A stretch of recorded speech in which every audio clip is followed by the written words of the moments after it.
નદીમાંથી લાશ મળીને પછી હિતેન તેજવાણીની એન્ટ્રી થાય છે અને એ એન્ટ્રીમાં આપણને આ લોકો એવું બતાવી દે છે કે ભાઈ જો આ પોલીસ ઓફિસર છે અને એ કેટલા કેપેબલ છે, કેટલા સ્માર્ટ છે.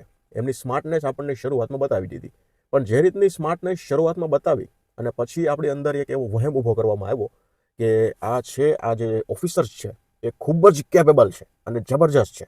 પણ આગળ જેમ જેમ જાય છે ફિલ્મ એમ હિતેન તેજવાણીનું જે કામ છે, એમનો જે રોલ લખાયેલો છે એ ખૂબ નબળો લાગ્યો મને. એક્ટિંગની વાત નથી કરતો, એમના રોલ જે લખાયેલો છે એની વાત કરું છું.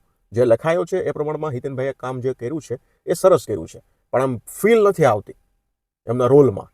બીજી તમને વાત કરું તો કરણ જોશી યાર આમાં ટોટલી વેસ્ટ કર્યા છે.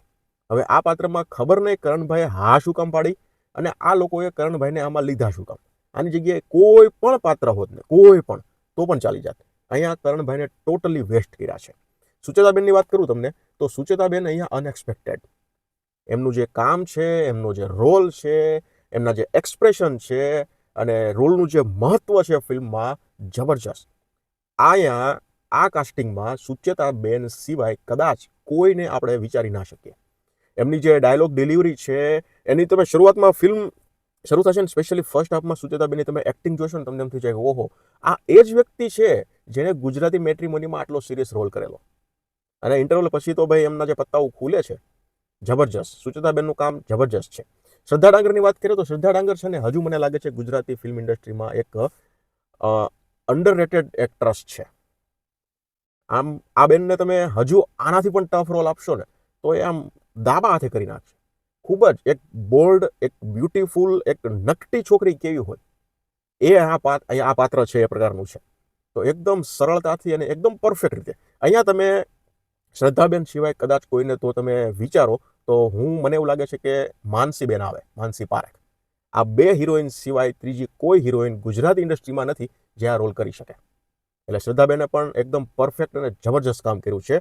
ગૌરવભાઈની વાત કરીએ તો ગૌરવભાઈનું કામ આ ફિલ્મમાં મને ખૂબ સરસ લાગ્યું. ડેડામાં ફિલ્મનું બહુ સરસ કામ હતું અને ડેડા કરતાં પણ વધારે અહીંયા ગૌરવભાઈનું કામ. ગૌરવભાઈને અહીંયા તેમના એક્ટિંગના બધા પ્રકારના રંગો દેખાડવાનો મોકો મળ્યો છે અને આ મોકો ગૌરવભાઈએ છીનવી લીધો છે. કામ ખૂબ જ જબરજસ્ત અને સ્પેશિયલી ઇન્ટરવલ પછી ગૌરવભાઈના જે અલગ અલગ રંગો આપણને જોવા મળે છે, ખૂબ સરસ કામ કર્યું છે. હું એમ કહીશ કે ગૌરવભાઈની સૌથી સારામાં સારી એક્ટિંગ જો કોઈ હોય તો પહેલા નંબરે આ ફિલ્મ આવશે, બીજા નંબરે ડેડા આવશે. એક્ટિંગ તો બધાની ખૂબ સરસ રહી. સ્ટોરીની તમને વાત કરું તો મારું એવું માનવું છે કે જો સ્ટોરી પડતું હું થોડું વધારે બોલીશ તો કદાચ ફિલ્મ જોવાની તમારી મજા છે એ બગડી જશે. પણ હું છતાં તમને કહી દઉં કે અહીંયા એક મર્ડર થાય છે. શું કામ કર્યું છે, કોણે કર્યું છે, કરવાવાળો એમ કહે છે મેં કર્યું છે, પોલીસવાળા એમ કહે છે કે અહીંયા તું તે કર્યું જ નથી. આવા બધા સીન ને આવા બધા આખી ઘટનાઓ ફિલ્મમાં ચાલે છે. ફર્સ્ટ હાફની વાત કરીએ તો ફર્સ્ટ હાફ એકદમ સિમ્પલ ચાલ્યો જાય છે. તમને એમ કદાચ થઈ શકે કે આ શું ચાલી રહ્યું છે યાર, આ શું આ લોકોની જીવનની લાઈફ જોઈને મારે શું કરવાનું. પણ એ મહત્વની હતી. પતિ અને પત્નીની લાઈફ છે એ ચાલે છે, પ્લસ એક બીજી સ્ટોરી ચાલે છે કે જ્યાં એક મર્ડર થયું છે એના પછી બીજું મર્ડર થયું છે. તો પોલીસવાળા એ આખી સ્ટોરી છે, એ જે આખું ઇન્વેસ્ટિગેશન છે એ સંકેલી રહ્યા છે અને બીજી જ તરફ અહીંયા પતિ અને પત્નીની લાઈફ ચાલી રહી છે કે ભાઈ પતિ શું કરે છે, કેવું કામ કરે છે, પત્ની શું કરે છે, એનું શું કામ છે, એ બંનેના મિજાજ કેવા છે, બંને વચ્ચેનું રિલેશન કેવું છે, આપણને એ જ બતાવ્યું છે. અને પછી ઇન્ટરવલ પહેલાં એક જબરજસ્ત ટ્વિસ્ટ આવે છે અને એના પછી ઇન્ટરવલ પછી જે સેકન્ડ હાફ છે આખો ટ્વિસ્ટ, ટર્ન્સ અને ટેન્શનથી ભરેલો છે. ફિલ્મનું જે બીજીએમ છે ને એ મને પર્સનલી બહુ ગમ્યું. એમાં જે સ્પેશિયલ પેલું ઇંગ્લિશ સોંગ કંઈક વાગે છે ને એ તો યાર ગજબનું, એનું પ્લેસમેન્ટ પણ બહુ ગજબ છે. એટલે બીજીએમ છે એ ખૂબ સરસ છે. ફિલ્મમાં ગીતો નથી એટલે મ્યુઝિકની તો વાત જ ના કરવાની હોય. કલર ગ્રેડિંગ ફિલ્મના પરફેક્ટ છે. મોસ્ટલી ફિલ્મ એક ઘરમાં જ શૂટ થયેલી છે છતાં તમને ફિલ્મ બોર નહીં કરે. ફિલ્મનો સ્ક્રીન પ્લે એ રીતનો છે કે તમને જરા પણ એક પણ જગ્યાએ બોર નહીં થવા દે.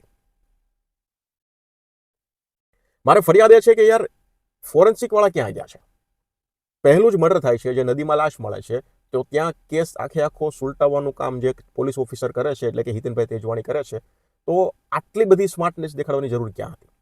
ફોરેન્સિક વાળા તો મર્ડર થાય એટલે જોઈએ જ ને. તો એટલીસ્ટ ફોરેન્સિક વાળાને બોલાવીને ખાલી ફ્રેમમાં બતાવવા માટે, કોઈ સવાલ ન ઉઠાવે એના માટે ફોરેન્સિક વાળાને બોલાવી અને પછી એની રીતે પણ એને કંઈક ફોટા બોટા પાડે, કંઈક એવિડન્સ હોય એ કલેક્ટ કરે, એટલું તો કરાવવું હતું ને. બીજું મર્ડર થાય છે તો ત્યાં પણ ફોરેન્સિક વાળા નથી. ત્રીજા મર્ડરમાં ત્યાં પણ ફોરેન્સિક વાળા નથી. ફોરેન્સિક વાળાનું કંઈક તો યાર મહત્વ હોવું જોઈએ ને ફિલ્મમાં, એનું તો કંઈક રોલ આપો. અને મર્ડર થયું હોય ત્યાં ફોરેન્સિક વાળા એટલે એક મહત્વની ભૂમિકા કહેવાય. તો અહીંયા ફોરેન્સિક વાળા આ ફિલ્મમાં ક્યાં ગયા છે આ મારો સવાલ છે.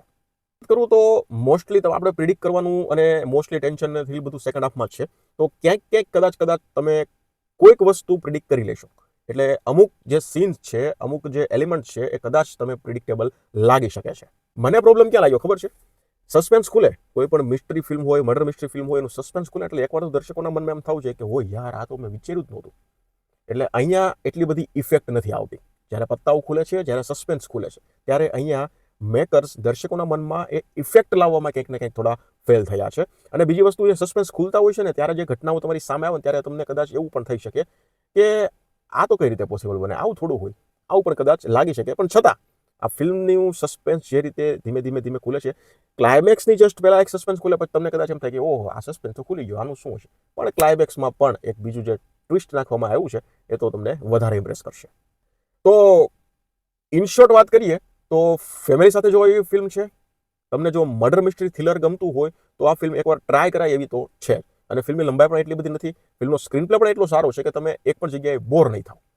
હું રેકમેન્ડ કરીશ કે એકવાર આ ફિલ્મને જોવો, મજા આવશે ફિલ્મ જોવાની. આ ફિલ્મને હું 3 સ્ટાર આપીશ. જોઈ લીધી હોય તો મને કમેન્ટ સેક્શનમાં જણાવજો કેવી લાગે ફિલ્મ. ધન્યવાદ.